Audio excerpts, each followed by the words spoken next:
Welcome to the Squad Show. I'm Sam Ekstrom of Locked On Sports Minnesota. It happened. It happened. Arif's worst nightmare came true. Let's go. What's going on, Luke Inman at Luke_Spinman? I'm going to be in and out today, guys. Still trying to make room on this shelf for another preseason fantasy trophy. I'm Luke Braun of Locked On Vikings. Don't laugh at it. Carson Wentz loves to watch other quarterbacks win the Super Bowl. From his little cock chair. Hey, this is Arif Hasan with Wide Left. Carson has 6 letters in it. 666. Mark of the Beast. Vikings have signaled the end times. Skol! It's the Viking Squad, sponsored by Game Time. Everything Minnesota Vikings, every week. Breaking down all the big hits and game-changing plays from the land of 10,000 lakes, the way only the Locked On Podcast Network can. It's time to gear up. The Viking Squad Show starts now. What's up, and welcome to the Viking Squad Show on Locked On Sports Minnesota and streaming on Locked On Vikings on YouTube. Really glad you've joined us today. If you miss us live, get our audio on the Locked On Vikings podcast feed, where Luke Braun holds the fort down with his great daily Locked On Vikings program. We're so glad you've joined us, and we have so much to discuss, including Rypien cut, Brosmer locked in, and Carson Wentz acquired in a Sam Howell trade. Quarterback carousel is turning. Revolutions. Cut down day is. I never thought I'd be against a revolution until now, Sam. I can't. Arif Hasan is going to get tormented today. His favorite quarterback, Carson Wentz, is now the Vikings backup. Okay, all right, Fargo's finest. Oh God, don't do that. Oh Jesus. 53-man debate and plenty more as the Vikings. See, at least Trey Lance probably wouldn't have made the team. Yeah. Ugh.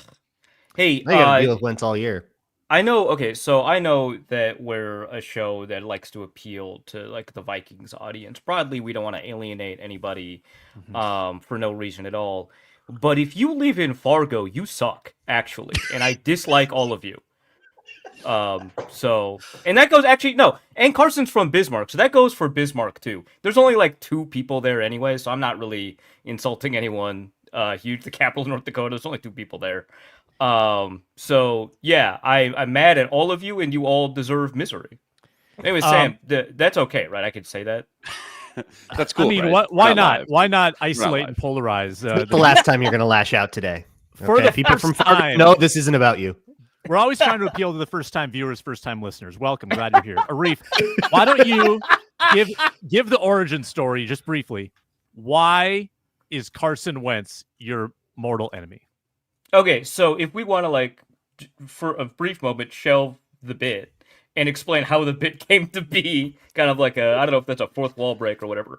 But okay, so the thing is, I am from Grand Forks, North Dakota, God City, and home of the Fighting. Does not view North where Dakota. they made Field of Dreams, right? Yeah, technically they're the Hawks. Has no jurisdiction there. And I've heard what James says. I've heard stories.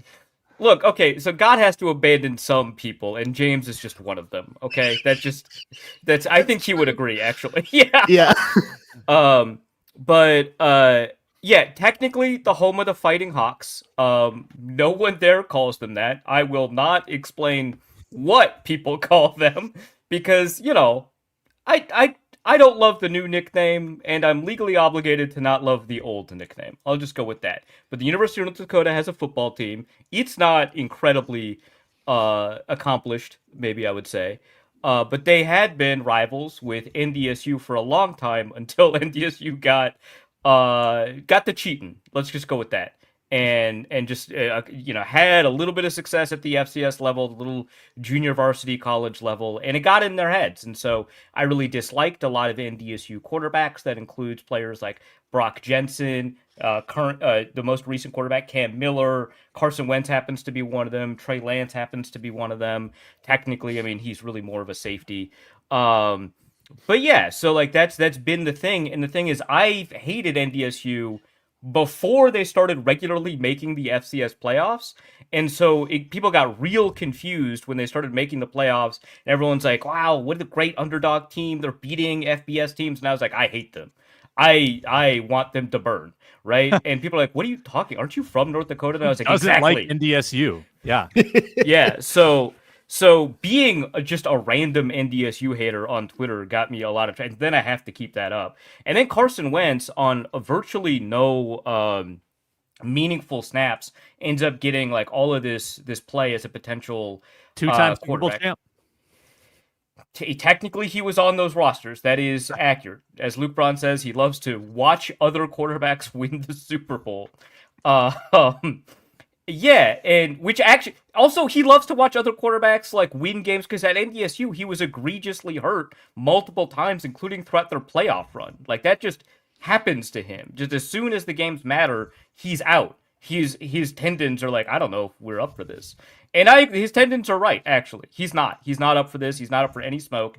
And we know this because he has been a bad locker room guy at multiple organizations. Both the Colts and the Eagles have had multiple reports come out, including from players, not just like GMs trying to engineer some kind of, exit or whatever. Players from both the Colts and the Eagles were like, this guy's a bad locker room guy.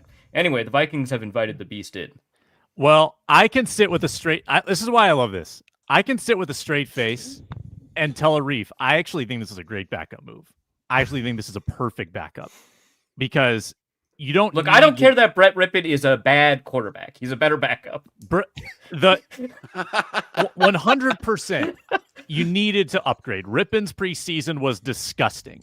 Howell's preseason was gross, which is like one level short of disgusting. But it's not quite catastrophic. It's not the Luke Braun word. It's not catastrophic. No. Honestly, we'll get to that when we talk about Leroy Watson trade rumors. This move is cataclysmic, right? Okay, so like we had a disgusting, we had a gross. Those are pretty bad. But this move is cataclysmic. That's worse, Sam. I don't know if you're up on your Bible. That's a big word to use. I am a big better get there because signs are there everywhere. If you on the whole, he's low turnover quarterback, low sack rate quarterback. No, low interception quarterback. He's a very high fumble quarterback. He's a fumbler. He's a low interception quarterback. He's a low sack quarterback. If you take out the Doug Peterson, Carson Wentz feud year, and he's like a pretty nicely above 500 for his career. If you take out the year he was bad, yeah, okay. Yeah. He was also bad his rookie year, by the way. Like his rookie year was not good. Okay, you're right. He only has 2017, and he didn't even finish that season. 2017, 2018, 2019, 2021. Big sample size seasons. Very much the same quarterback all those years. I'm throwing out 2020. I think this is a good move. He learned, and imagine how much better he's now going to become. And you use this argument on me with Darnold. Imagine how much better he'll become after being with McVay, being with Andy Reid. Right, but like with Darnold, the previous 2 years, he had actually put together some good results. Can you say that about Carson Wentz? Yes! Much better than Darnold. Much better than Darnold. Oh my God. Yeah, okay. You know his bit, his audience of one bit? That's him watching someone else win a Super Bowl. Audience of one, Carson Wentz. Wait a minute. You're telling me with a straight face that Darnold had better priors than Carson Wentz. Yeah, the last 3 years of Carson Wentz's play, he had some of the worst adjusted net yards per attempt, some of the worst Pro Football Focus grades, unlike Sam Darnold, who actually produced when he was playing prior to being acquired by the Vikings. Third in the MVP voting. Come on now. Carson Wentz. In 2017! I was waiting for that. All right. Let me jump in and say the as a backup, we probably have to talk about the fact that nobody likes this guy. Yeah. Everybody on all three of the teams he started for went to reporters and was like anonymously, but you can quote me, just don't name me. This dude sucks. Like that kept happening, and that probably matters. So I'm surprised that the way that Kevin O'Connell's emphasis on the locker room and the culture and all that, with that emphasis, I wonder if like, I wonder how much vetting they had to do to make sure that Carson Wentz still isn't incredibly egotistical and nobody likes playing with him, and very crucially wouldn't take coaching, wouldn't, like, when Doug Peterson was like, hey, you can't keep playing hero ball, you're making a bunch of turnovers happen, you're taking terrible plays and it's ruining the game, and Carson Wentz was like, no. Is that still happening? Because then that doesn't look like so good. But that was also a long time ago, and it's been 2 years that he hasn't really been a starter at all. Maybe that's humbling, but I wonder what kind of vetting went in there. I think that's pretty important considering he is the only veteran voice in the room now. I mean, he will be looked to as a source of wisdom. Yeah, 15 days before the regular season starts, right? 15 days, and the dude's still out there. And it's not like a Ryan Tannehill situation where he's just saying, nah, I'm only going to go to a great situation for me, and I'm going to sit back on my couch and wait for somebody to get hurt. 15 days before the season, dude's still out there. This is more of a testament, I think, that Sam Howell, they just had to find somebody else besides Sam Howell. They didn't want someone at that backup spot. They felt like they got to hold their hand day in and day out, and that's probably only going to amplify, right, when you get to the regular season, even more so. That guy is supposed to be, your backup quarterback, maybe not physically checking all the prototypical superstar quarterback checklists like the Josh Allen size and the Mahomes arm, all that, but mentally, from a game prep standpoint, that's a guy that you don't feel like you have to shadow day in and day out, and you can trust to be prepared with the weekly game plan and all that. And I just feel like everything that we saw and heard, especially going through some of these transcripts, the thing that stuck out in some of these transcripts and listening back to some of the, KOC, Wes Phillips, even McCown up there at the podium, all summer they said whoever the backup is, that guy has to be able to go out and command the game plan without any practice reps. It's not something that's necessarily always means the guy with most experience. Maybe sometimes it's more mental than anything else, just being able to grasp that game plan. But they clearly never said one great thing as far as that goes when it came to Sam Howell. They never mentioned any good stuff as far as the mental capabilities with Sam Howell going through not just training camp, but even the preseason and stuff like that. So I don't think there's a ton of great options. I would love to actually go pull up right now and see who else is still sitting out there that could have maybe made sense for another backup quarterback. But Pro Bowler Snoop Huntley is right there. Snoop-a-loop. Okay, that's a guy. Yeah, that's a guy. We got the Ryan Kelly. I see you're unconvinced by that. No, it's Ryan Kelly, fine. Carson Wentz chemistry. There is some chemistry there back in Indy. Yep. Yeah, one of the only people in Indy. Like, Jim Irsay immediately was like, yeah, but couldn't wait to get rid of that guy. We all hated him. Don't people have the capacity to change, Luke Braun? Do you not believe in Ben DiNucci is out evolution there. of the soul? Absolutely, Sam. That's why I'm asking. I'm saying that I wonder what they found when they checked in on that, or if Kevin O'Connell is just saying, "Well, Sam Howell sucked in camp. I guess we're putting up with this guy." Have you seen Ben DiNucci's Instagram McCown posts? backed him up. That guy is so right, funny. In 2019. So the airport beer. Karmically, Ben DiNucci needs to become a Viking to rebalance the bits. That's so funny. It's true, actually. But it's like someone was like, "Dude, you threw like a post into triple coverage," and he said, "For the people." Like, that's amazing.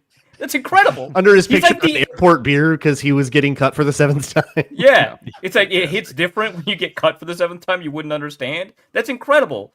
Like, he's like the anti Kyle Sloter in that regard. He's like, yeah, I guess I got cut. That makes sense. That's amazing. I like that. All right. Okay. So we did have a question about like, why would you have a veteran backup quarterback? Like, is that overrated? And I do want to answer that as like, seriously, dropping the bit for a second. Like, the whole reason that you would have a veteran versus like a rookie or whatever. And there was a really good piece, I think it was by Alec Lewis at The Athletic a couple years ago following who's the guy? Sean Mannion, for a while. And I think also at some point, he also talked about like a third stringer. Maybe it was Chad Graff about Taylor Heineke. I don't remember. There's a really great story at The Athletic about backup quarterbacks that I encourage people to read, about what the day looks like for a backup quarterback. Also, if you can hear a dog barking, I'm sorry about that. Are you? A little bit. I don't want the dog to be barking. That's like, he seems upset. But it's not my dog, so I'm not gonna worry about it. But he's just trying like, to podcast. Yeah, I get it. Yapping. But you're talking about like, hey, you've got McCown in the building. You already have a quarterback coach. Why do you need another quarterback coach? But the schedules for a quarterback coach and another backup quarterback are vastly different. The interactions that you'll have on the sideline are significantly different. The whole point is not that you like trust a veteran backup to go into the game, which you probably do more than the developmental guy, of course, but rather that you've got this whole operation where you've got somebody essentially shadowing your quarterback that has the ability to play, that absorbs the game plan like a player, and might be able to explain things to the player in a way that kind of fits what that whole preparation process has been able to be with the player the whole time. Like there's a whole separate process for backup quarterback in their day-to-day schedule than exists for a quarterback's coach, and they have distinct jobs in terms of the way that they interact with the game plan, the way that they break down film, and so there's like different elements that they bring. So there is a reason to have a backup quarterback. There is, I think, an interesting juxtaposition with Carson Wentz and the way his career played out, because he had a lot in common with the way he came into the league with the way JJ McCarthy came into the league as this like golden boy. In high school and in college, Carson Wentz was very anointed. And even though he was hurt for the first 3 years of college and he couldn't play, it was still like, but he's going to be this guy. He's just wait till he gets healthy. He's going to be this guy. And I think McCarthy got a similar treatment where he was always going to be the guy. You know, when he's in high school, colleges are sniffing around. When he's in middle school, his high school is, anticipating and getting ready for him. And of course, when he's in college, his NFL, starry-eyed NFL scouts everywhere, like well before he had even played that much. I mean, in his second year before he even played that much. So this like golden boy thing got to Carson Wentz's head, and he that was the way that Eagles players described it. Like everybody kissed up to him all the time, and it made him really egotistical, and he didn't take to coaching, and he couldn't improve, and he couldn't fix the flaws that ultimately led to him getting benched for Jalen Hurts. What a great cautionary tale to sit next to JJ McCarthy all the time. Hey, that's it. That's logic. Everybody thought you were the guy forever, and look what happens if you get a big head about it. You get replaced by Prince Harry. I think that's a really, really fair point. And we'll continue the quarterback discussion and how it fits into the 53-man roster construction when we return on the Squad Show. Stay with us. We are brought to you today by Rougiette. Guys, you've probably heard of Viagra or Cialis, maybe tried them. If you're looking for something beyond the usual pill, time to meet Rougiette Ready. It's next-gen prescription treatment designed to amplify arousal in the brain, boost blood flow, and unlike the usual pills that take hours, Rougiette's 3-in-1 formula dissolves under your tongue, kicks in fast in like 15 minutes. Effects can last up to 36 hours, so you can stay confident and in control when the moment is right. Try it out like 150,000 other men have and make the switch. It's totally discreet, totally online. You get connected with a board-certified doctor, and the treatment will ship directly to your door. Check out custom reviews as well on their site for increased confidence. Rougiette.com/LockedOnNFL is the website. Head there now. Rougiette.com/LockedOnNFL to get 15% off today. RUGIET.com/LockedOnNFL. Use promo code LockedOnNFL for 15% off. Individual results may vary with prescription treatment. Compounded drugs are permitted to be prescribed under federal law, but are not FDA approved and do not undergo FDA safety, effectiveness, or manufacturing review. Please visit the Rougiette website for full safety information. So should the Vikings also sign Ryan Leaf so that JJ McCarthy doesn't, start yelling at teammates? I'm actually kind of confused about that. Bring in all the cautionary tales. Yeah, Just commit. Manziel as well. Does Bring in JJ McCarthy have a Manziel. drug problem? Because maybe. I mean, look, Ryan Leaf developed the drug problem later, but he was an a-hole True. before that. True. Yeah, so True. do we want to bring in Todd Marinovich and be like, hey, Yeah. it really sucks being an anointed one very early in life, trying to be a quarterback since the 5th grade? How's that for a cautionary tale? I don't understand your point, Luke. Anyway, what's next on the docket, Sam? Real quick, I got a quick funny story flashback. 2016, me and Arif go to the Senior Bowl, and we go to Veets after practice, kind of like the hot spot hangout. And after the first hour or two, we kind of branch off from one another, I think, and about around maybe 11-ish, kind of closing time, everybody's about to get out of there. I hear this kind of high-pitched shouting over by the pool table, by the dartboards, and I look over. And it's Arif and another. I wish I could remember who it is. Maybe Arif, you do, but it's another dude. And they're in like this circle of people, like a rap battle almost, right? No. And all I hear is Arif.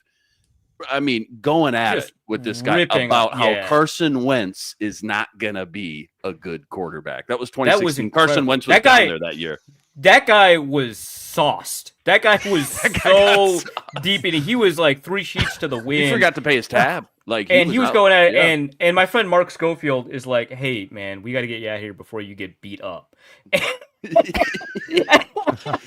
And I was like, "No, I'm going. I am completely sober, and I'm arguing with this completely drunk guy." It was fantastic. Again, a circle, like a rap battle, like a circle of people around these two dudes, and instead of rapping, they're actually having an argument. Arif is Carson bars. Doesn't need any liquid courage.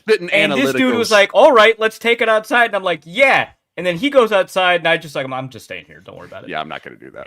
And he just wandered off. Do we know who it was? And who knows where? No, it was a random guy. It wasn't a journalist. It wasn't a reporter. It wasn't an analyst. It was just a guy who was there for the Senior Bowl as like a fan. Yeah. I don't know like how many fans of Carson Wentz are in Alabama. I suspect a little bit more now than before. But it was so strange and weird. I will also say this. I am pretty confident that the Vikings were in on Carson Wentz as a potential backup option a while ago, because my understanding is, and this is like a shadow of a rumor, but I do have it on some decent information that he was spotted in the Minneapolis airport back in June. Now, here's the thing. He might live in North Dakota, right? And, to get to Grand Forks... Yeah, to get to Grand Forks or Fargo... Flight tracking Carson Wentz, this sucks. One has to fly through Minneapolis, right? There's just not a lot of direct flights out of there. But he was spotted in baggage claim, which means he wasn't a transfer flight. So, oh my God. Some people were asking, hey, are the Vikings going to sign Carson Wentz, right? Some people were asking me specifically, and I said, no. I was clearly wrong. But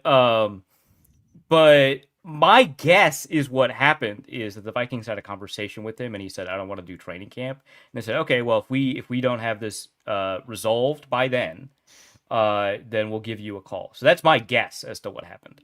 I truly believe that Sam Howell did not deserve to be the backup of this team. The Vikings swap 6th and 5th. They move up in the draft and get an additional 7th. So a good crazy deal. Did they gain from the 2 series? I didn't do the math, but yes. I think they did. That's crazy. Oh yeah, yeah. Oh, net positive. It was a 5th for a 5th swap in the draft, right. And then trading him away, they got a 6th for a 5th, and a 7th in 2027. Yeah. And they traded away a 7th, right? So but they still gained.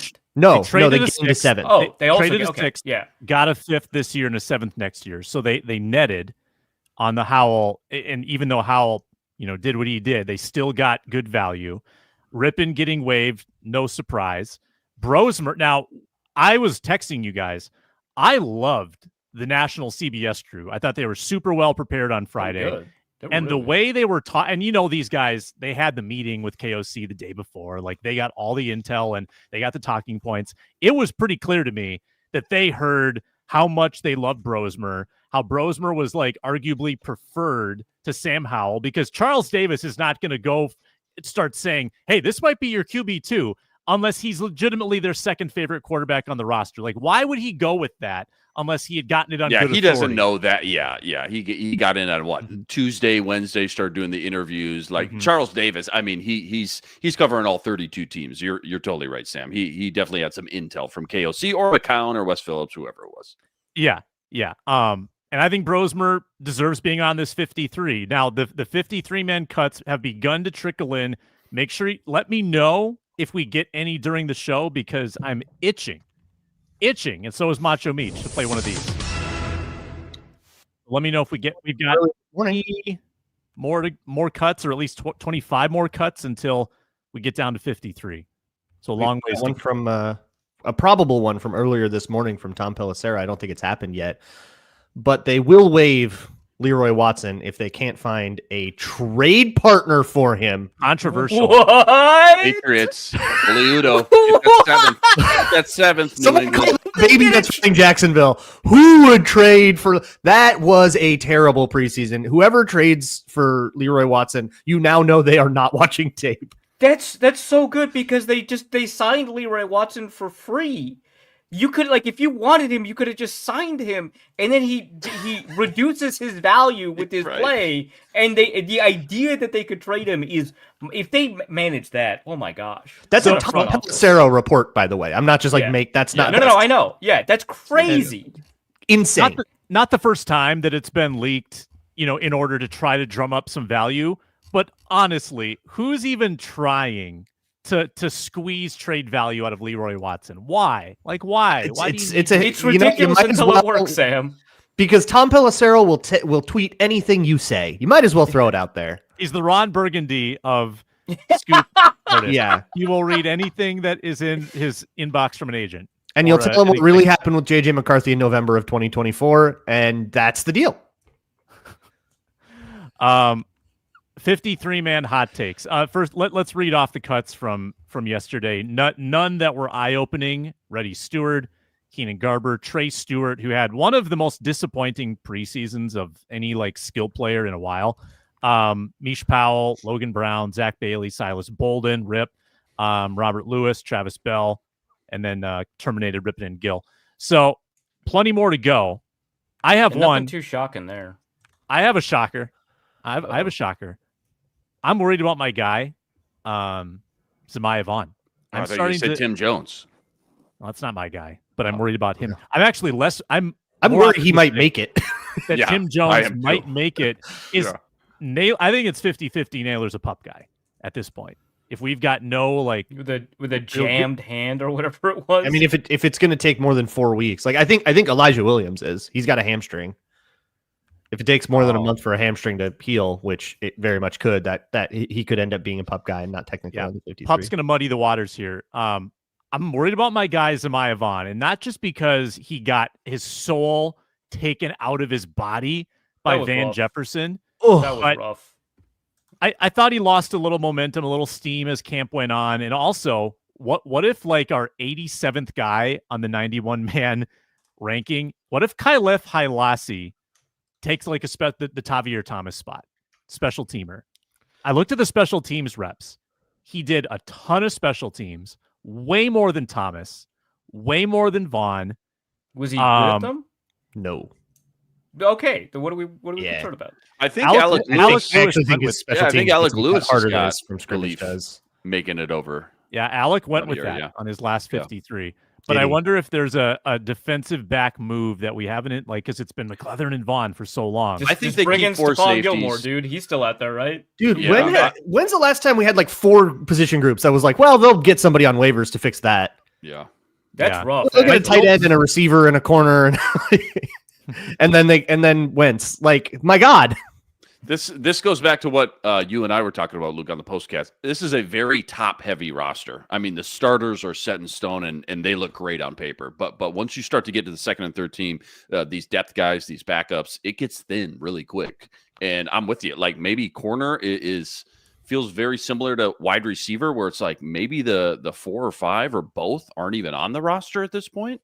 Maybe a lot of action happens tomorrow when everybody cuts down to their final 53, but this feels like a year where I don't have a lot of confidence in 2 or 3 positions. What's going to happen? There's just so many guys back there, and I'm having a hard time, even after 3 preseason games in training camp, kind of deciphering number 4 versus number 5 versus who's making it the team, who's not. So yeah, Zemaiah Vaughn, I'm with you, Sam. Had a rough game. Not just the Van Jefferson rep there, giving up that long touchdown, but it feels like he's had a really good body of work, though, all summer. So how much, I guess, does the stock down at the last week of, right before cutdown days affect his whole body of work all summer. Yeah, I don't know. Yeah. Stuff. It's what that game is for. Like, it matters a lot. No, so the question You could lose is him, though. like, the question is like how much you value that upside to put him on the roster, like kind of like Gabe Murphy, right? Where like he did not have a good, like his rookie year, it was not a good camp, it was not a good preseason, and he makes it. And I think a lot of us were like, well, he's got like the highest UDFA contract. They're kind of letting their pre-draft evaluation cloud things a little bit maybe, and it turned out to be a wonderful move because he had a lot of upside and he developed it. And I wonder if like that's going to be kind of the approach to somebody like Zemiah Vaughn, where they want him on the roster. The question, of course, is like, would you be able to put him on the practice squad and not have to worry about that? Will he? Did clear anybody write an waivers? article about that? Yeah. Oh, that's crazy. So if you want a real ugly flowchart for just the worst, like it's like if someone puked up a really informative flowchart. You can head over to Wide Left on Football to see how likely it is that your favorite underdog will clear waivers. By the calculation there, Zemiah Vaughn has a pretty decent shot of clearing waivers, about like a 97-ish% chance. I think that there are probably other guys that I would cut before Vaughn just because I like the developmental upside, but I'm not remarkably concerned because I think that he's definitely a guy that they'd want to bring back on the practice squad. He participated in one special teams rep in the preseason. Tavier Thomas, who was supposed to be the ace, participated in 6 special teams reps. They already know they don't need him. They don't need him to practice. They already know he's great at special teams. How about Tim Jones? Tim Jones, a lot, like 26. 3 penalties and 26 reps, man.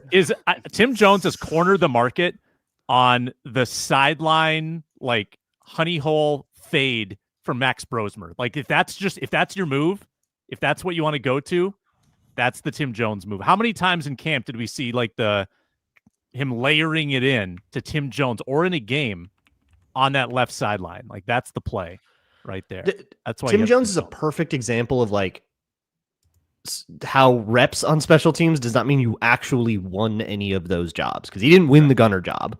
He didn't win any of those kickoff jobs. He didn't win anything on the jamming side of things. Like he lost all those other jobs to somebody else.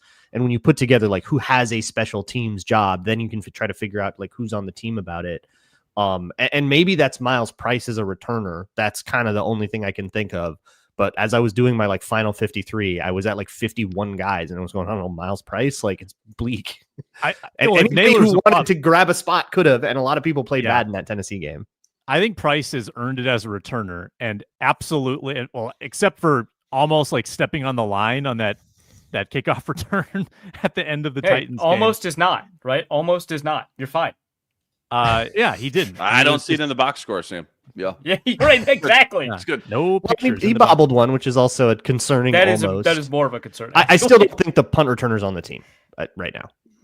What about the that punter? makes the most sense to me. I feel like, yeah. Well, because like, what was it like? It was a great moment of the broadcast because I think did they bring in KOC or Charles Davis was just saying it. They're looking for them to catch the punt cleanly as the punt was in the air, and then he bobbles the one where the broadcast was like, they're looking for someone to catch a punt cleanly. Like which he did a lot in camp, by the way. But and how dialed it wasn't just the one.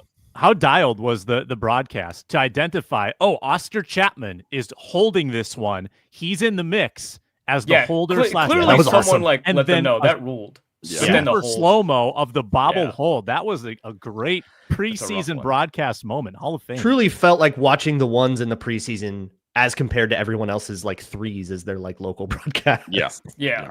Also, Taylor, again, I'm glad you're on the same train as I am. Adam Thielen, punt returner. We're both here. We're both for. Got to get Carolina to say yes. Barnwell forecasted what he thought would make sense, and it was like Carolina eats $1.5 million. Vikings give up a 6th and future 7th. So basically, exactly what they've gotten from Phillips and Howell. I do want to circle back to. Sounds like, go ahead, Arif. Sorry, it sounds like based on reading like all the reports around the potential trade here, that Carolina is more willing to play ball than I had originally imagined. Not that they want to give him up, but that they're waiting for the right price to come in, which tells me that they're willing to trade him.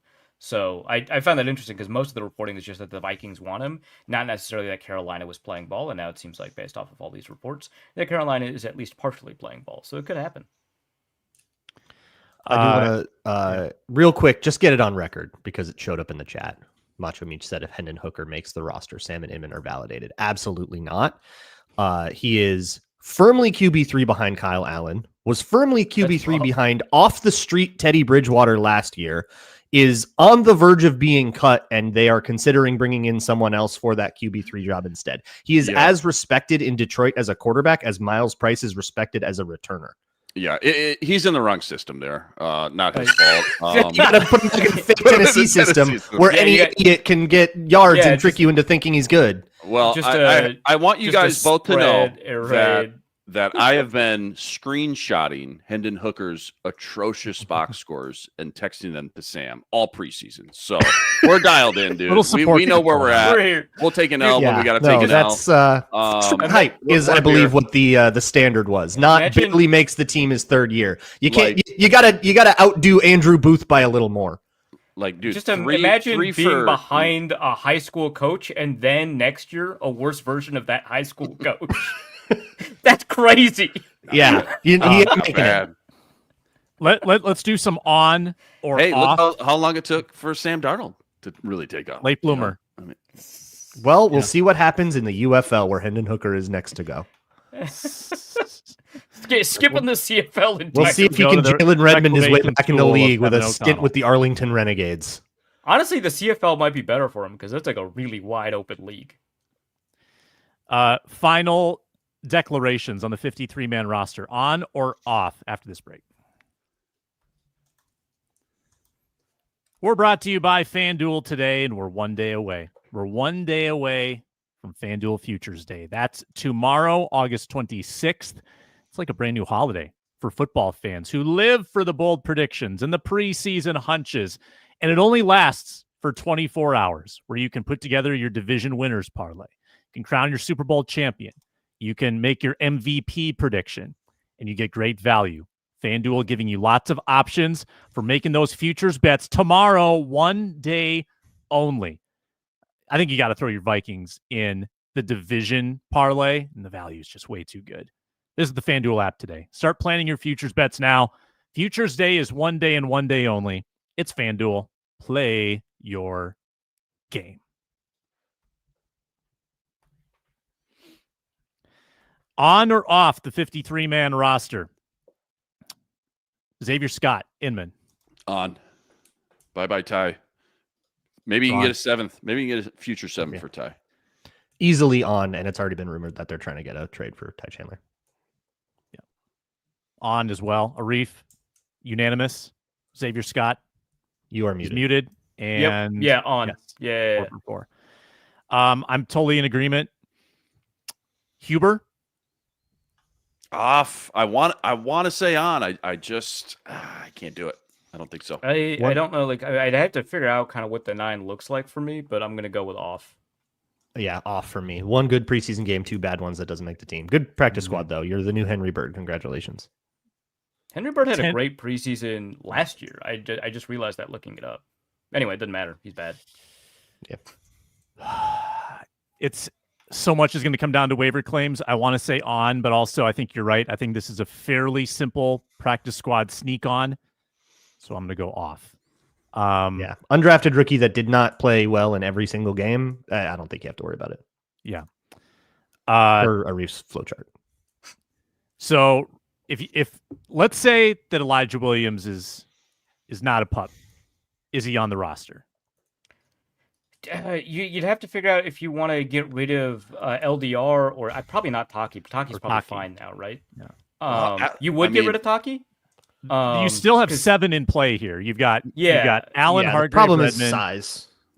Yeah, like there's not enough size on the roster. Over 305.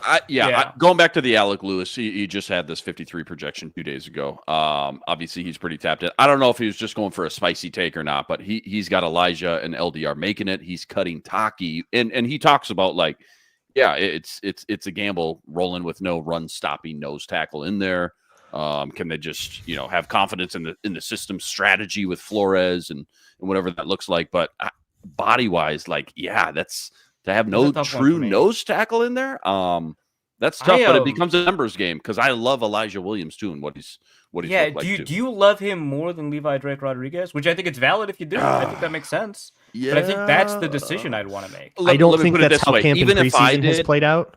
even if I liked him maybe a little bit more than LDR, I'm pretty confident the Vikings aren't there yet. I think the Vikings are more committed to LDR. So Levi Drake has started over tough for both me of to say. these guys. Yeah. If it weren't for Pup, I could easily keep 70 linemen. And I know it looks weird, but like it's not hard to find a guy elsewhere to cut.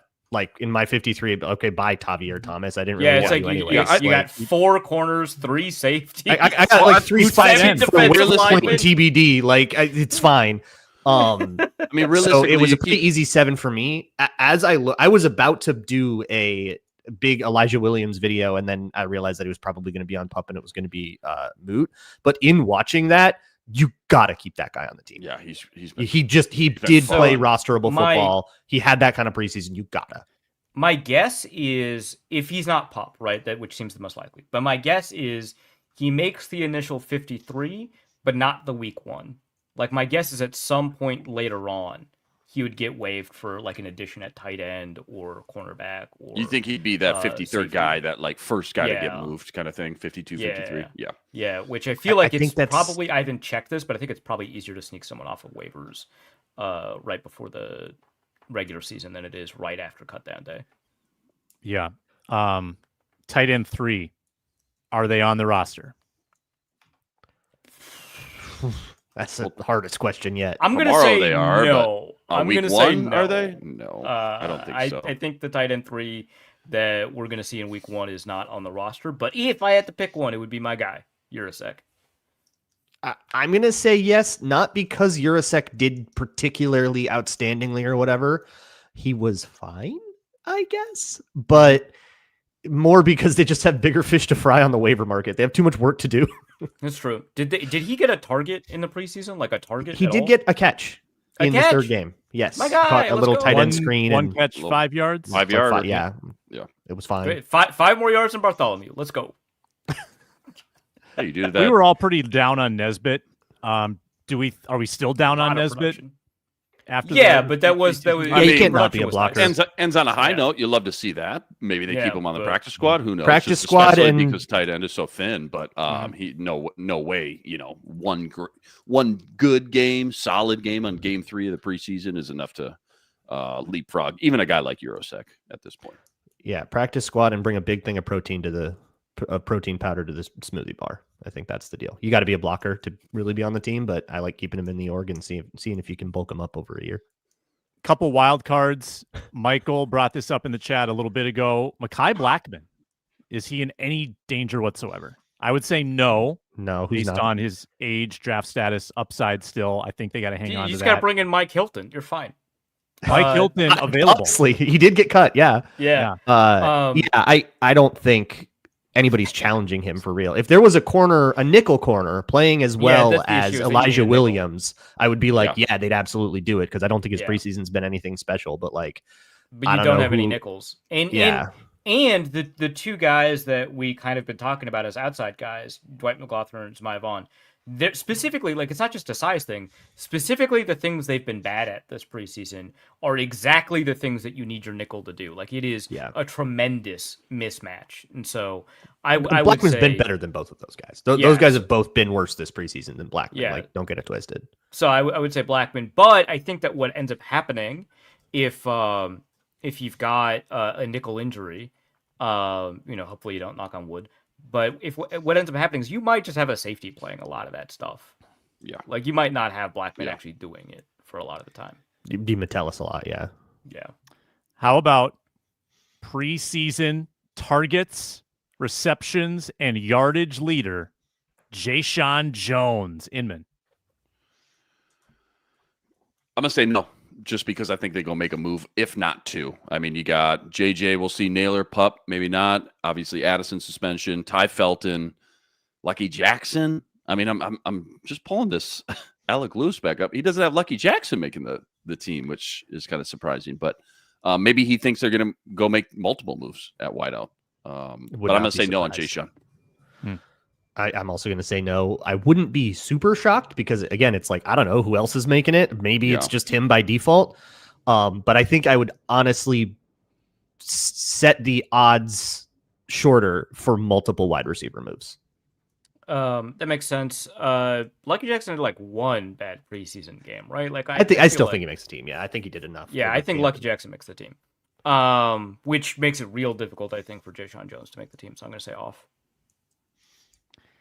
Miles Price. I really like his return ability. Really like it. But also, when you've done like 7 really boneheaded things in a short preseason, can you be trusted to make good decisions as a punt returner all season long? Because that's kind of like an area where you cannot be an idiot back there. Yeah, you need somebody you can trust. You don't have to know like alignment, like shift details. Yeah, as a kick returner, as a kick returner, I could see it. As a punt returner, absolutely not. Absolutely not. I do think Ty Felton is going to be the kick returner. Okay, well, then I don't see Miles Price making it. Yeah, I have him on mine, but I'm not happy about it. Bring them both back. Bring him home.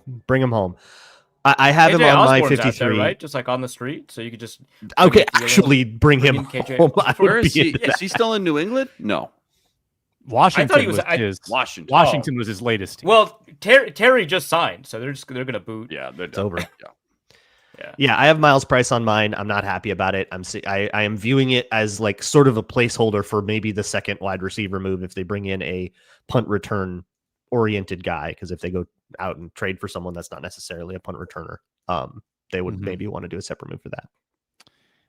And your top priority practice squad, I think it would be Huber for me. It would be Tyler Batty. Well, Elijah for sure. If he's Batty's also injured, by the way, but he probably would get plucked. So you pup Batty, you pup Elijah. Yeah, it could be like an IR without a designation to return for Batty, and then he gets like waived or settlement, and then back to the practice squad. It could be weird stuff. Clarify for me. Pup guys still have to go through. Like, don't they have to? Yeah, but you're waived injured, right? So yeah, it's like the one day on the roster thing, which is why for my 53, I will be looking at it on Wednesday, not Tuesday. Yeah, because all kinds of they might cut Andrew DePaula for a day and put him back, which they've done, and put him back on the roster the next day just to make room for the guy that's about to go on IR. Yeah, and Sam, I feel like if I can remember correctly, when you waive injure a guy, someone can claim and you got to put him on the roster. I think the only time I've ever seen that do that is I think Belichick did that to a Bills guy, which is hilarious. But other than that, I don't think I've ever seen someone pick up a waived injured guy before. Yeah, so it's happened one time, and it was Belichick versus was Flores division rival. Oh, that's a good question. I don't think Flores was, but that's funny. That rule is in place to make sure that teams aren't like overdoing injuries, right? If somebody just twists an ankle and you go IR because we want to keep you in our building, another team can then basically check on that and say, hey, that injury isn't that big a deal. We'll put him on our 53-man roster. And now you've lost the rights to him. The Pete Show says Eagles waive Nick Muse? ? Bring back the cat. Bring back the cat. I don't think they were happy to lose him. I think they wanted him on the practice squad when they cut him last year. He's probably better than Urasek. I don't know. I'm pretty confident that he's better. 100%. Yeah, I'd be very into it. So yeah, bring him back. Oh yeah, that's Pelissero 43 seconds ago. That is hot off the presses. Yeah. When we come back, we'll announce our preseason fantasy winner. We'll pay off the tease from the start of the show, and we'll take your questions too. Leave them in the comments. We'll get into some roster construction stuff, whatever you want. Next Squad Show. Brought to you today by Yahoo Fantasy. The drafts are flying fast. Everybody's getting their drafts together now. They're getting more information as the preseason's done, rosters coming together. You can really have an informed draft experience, and you can do so at Yahoo Fantasy. You can feel the buzz. Everybody's researching, drafting, building championship squads. I've been with Yahoo Fantasy for years, and you got to join whether it's your first time or your 28th year doing it, making your millionth league. There's a lot of fun ways to compete. Season kicks off September 4th. Now's the time to play. There are many different ways to play, including Guillotine League mode, where the lowest scoring team gets eliminated weekly until one team is left. Play instantly with friends. New Draft with Friends mode. If you prefer the classics, you can do that too in a public league, private league, whatever you want. NFL season, again, September 4th. Don't wait. Start your league now. YahooFantasy.com/LockedOnNFL is the website. YahooFantasy.com/LockedOnNFL. All right, we're done with the preseason fantasy league, and as Luke Inman forecasted in his cold open, he hoists the trophy. Congrats, Luke Inman. Feels good. Had that 4-5. Had that 4-5. Had that turn there. Didn't like it. Didn't like it right away. Yeah, you pulling up the rosters. Went Gabe and Richter. I mean, you guys stole all three running backs, right? Went running back. Yeah. Let's see. So again, we went into week 3 with. Dude, I had a week. My God. Holy moly, Arif. Dang, dude. Wow. Look at me go. Keys, yeah. Yeah, I knew I was so close to grabbing Austin Keys the week prior too. That actually might have put me in contention. Would that have made the difference if Sam took Keys instead of Mousy? No, it wouldn't have. But I did the math. Points? 3 things would have had to happen. Oh, okay, yeah, I would have had to go with Keys, for 8.5, and then Braun. You would have needed Nesbitt not to score a TD and Harris not to have a sack.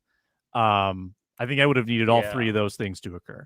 I had a horrible, horrible showing from Trey Stewart this preseason. Absolutely did me in. And really, the defensive players too didn't do anything splashy. I didn't get a pick. I didn't get a sack. Nothing really happened. And I could have easily passed Luke Braun too, who had basically 3 goose eggs on his roster this week, and I still couldn't even. I lost ground. Harris. I don't think I ever got a point from Silas Bolden. Not a single solitary point. No points and a bunch of bad punt returns. I almost got no listening points to from... like the college football industrial complex again when they tell me that a guy is a shifty punt returner. Didn't he return like 2 punts? He's a kick returner. Yeah, and everyone was like, "Oh, he's this great punt returner at Texas. He's going to make the team." Why didn't he return punts at Tech? Okay, whatever. I almost got a goose egg from Durasac, rule. Never again. Never again. You can't be the smallest person on this panel and be in the NFL. I'm sorry.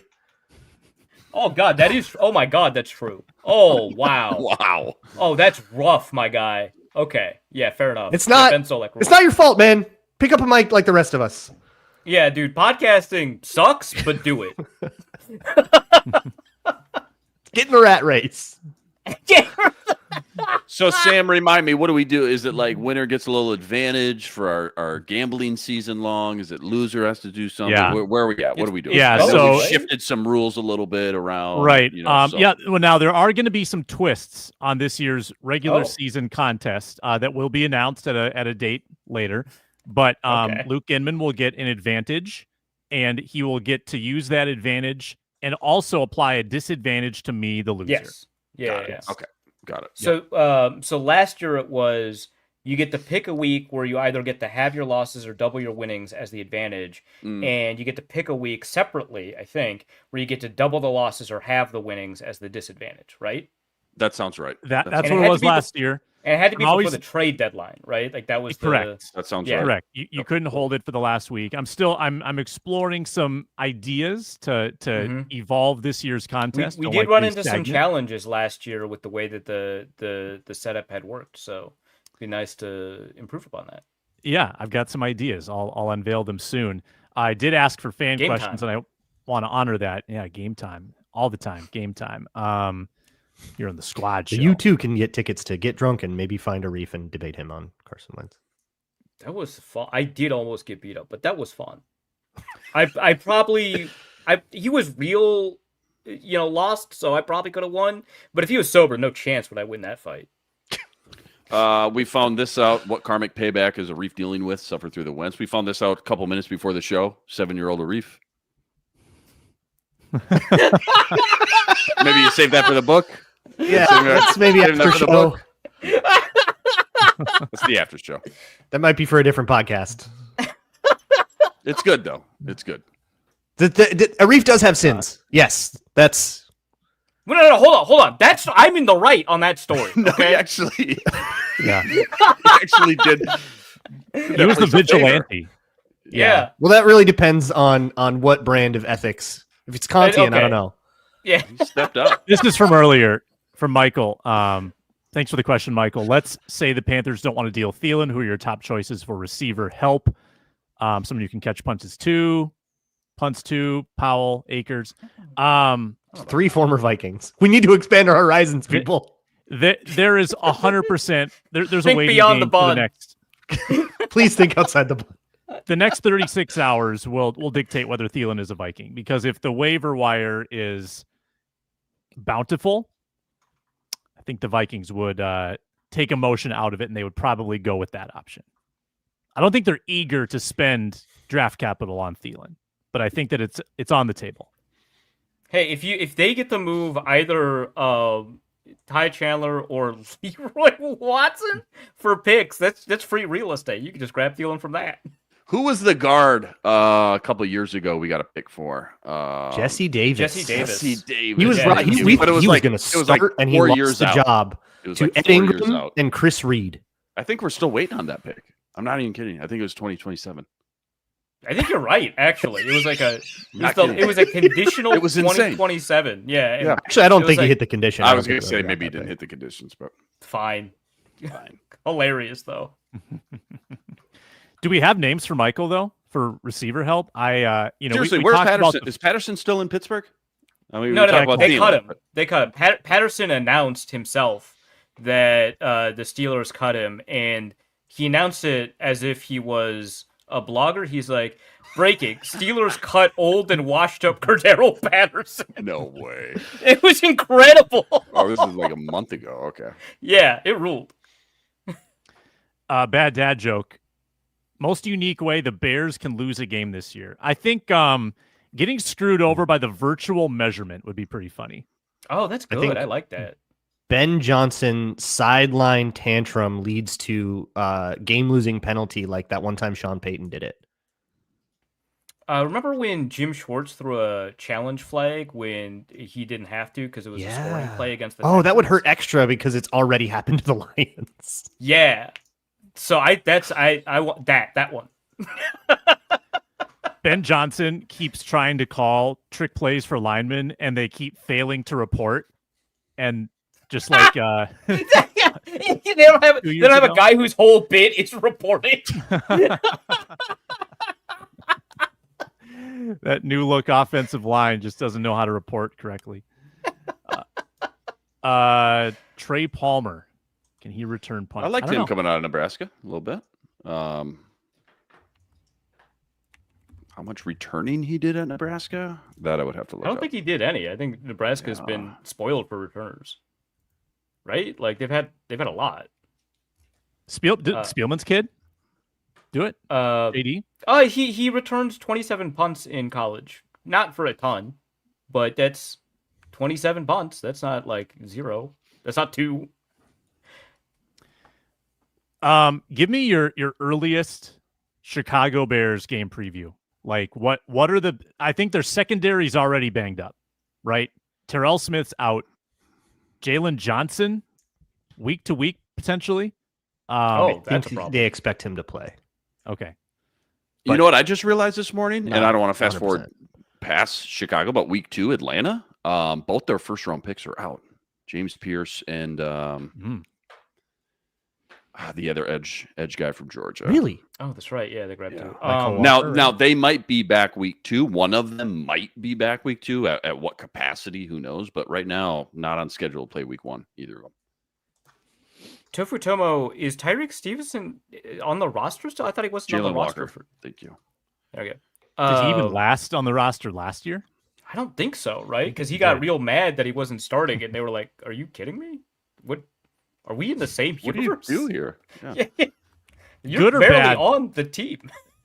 Good or bad to play a new Ben Johnson offense in week 1? Like, hard Week for one, him good. to do the trick stuff? Week or one, like They scary? are not. They don't have the kinks ironed out yet. We'll get Yeah, to with week a one, young I think is helpful. year 2 quarterback who struggled last year, and a new O-line. Yeah. They don't have that Detroit O-line either yet. You know? Yeah, I know they think- went and spent all the money in the world on those interior guys. I think because it's week one, they're gonna bamboozle the crap out of Caleb. Like I think it's just gonna be like, hey, we don't know what your protection rules are, but here's the trick: you don't either. Let's go. Yeah.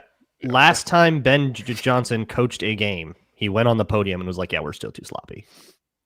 Like they've still got lots of confusion and stuff. Which it's like, as mean as I've been to Bears and Bears fans, it's a new head coach, young quarterback. It's okay to struggle a little bit. Can we please stop crowning the Bears in like May that they're gonna just like take the world by storm? Dude, It's three-time offseason. Let it take time. 3-time offseason Lombardis. You gonna doubt them? Come on. Can those be like transitive, like the Vikings Super Bowls? The linear offseason Super Bowl trophy. Can we just to take them away when they lose it week one every year? Let's close with a lock futures FanDuel bet for FanDuel Futures Day. And I think if you had gotten the Vikings, man, at their futures price a couple months ago, remember they were the same or worse than the Bears for a period of time. And without anything radically changing, they are now half the Bears price. They've gone to plus 300, which is close to the Packers. The Bears are still at plus 550. That was always a ludicrous price. It was always absurd. And the market finally figured it out. So the Vikings value has changed considerably, but I still think 3-1 on the Vikings to win the division, or take the, minus 120 with the juice on the win total. That's interesting because I would definitely think that 4-1 is crazy, and I would take the Vikings at 4-1. 3-1 is interesting. That might be kind of close to where my breaking point on that is. Mm-hmm. I might still take it just because I think that the Lions are gonna keep getting hurt. I don't know. That's kind of projecting a lot there, but I'm not that concerned about the Packers, so it's really just a question about the Lions, and I don't know that the Lions have like a 67% chance of winning or anything like that. So I guess I would take them at 3-1, but that one's a tough one for me. That's about close to where I'm gonna say, maybe not quite. If you were taking a 3-1 bet, more likely to take that one to win the division, or Justin Jefferson 3-1, 1,500 plus yards receiving. I'm taking that. 3-1. Sure. I'm taking 3-1. Yeah, Mm-hmm. give me that. How about one at minus 110? This isn't a Vikings one, but Eagles, Chiefs, and Ravens to each make the playoffs. Eagles, Eagles, and Chiefs, Ravens. Boy. Parlay it, make the playoffs minus 110. Wow. I would wait. Is that Wow. one bet on its own? Because I bet if you actually constructed the parlay yourself, it would actually give you better return. Let's see.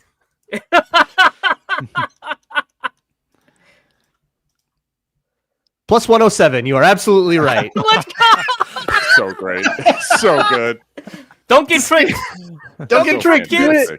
Go to FanDuel. FanDuel Futures Day. Do the parlay yourself. I didn't know that you could do that. I learned something today. Fantastic. Just got to do a little extra work. 2 extra clicks. A little bit more. Just take that juice out of the equation. Yeah. So Thursday, breaking down the 53-man roster. Next week, season predictions week. Highly specific season predictions. We always enjoy doing that. Plus plenty more. Ron Johnson joins Thursday. Carol Evan Cruz here on Wednesday. We have a lot of fun here on the Squad Show. Monday, Wednesday, Thursday, plus after games. Thanks so much for watching, listening, commenting, and subscribing. Check out Locked On Vikings with Luke Braun, Wide Left with Arif Hasan, and the postcasts and the Squad Shows with Luke Inman after games. Talk to you next time.